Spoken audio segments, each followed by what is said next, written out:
Okay, welcome to Glasgow. As you can see, it's very sunny here. We are here, the Kurdish community are here to show solidarity to the two women were innocently killed and murdered.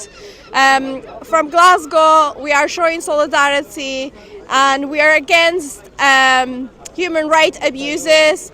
We're vocal for human rights and democracy, and our families fought for democracy, for human rights in Kurdistan. And it's really sad to see this over 20 years that we see the abuse of human rights.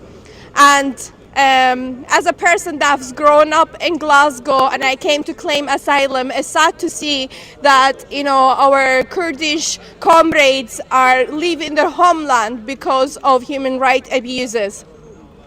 And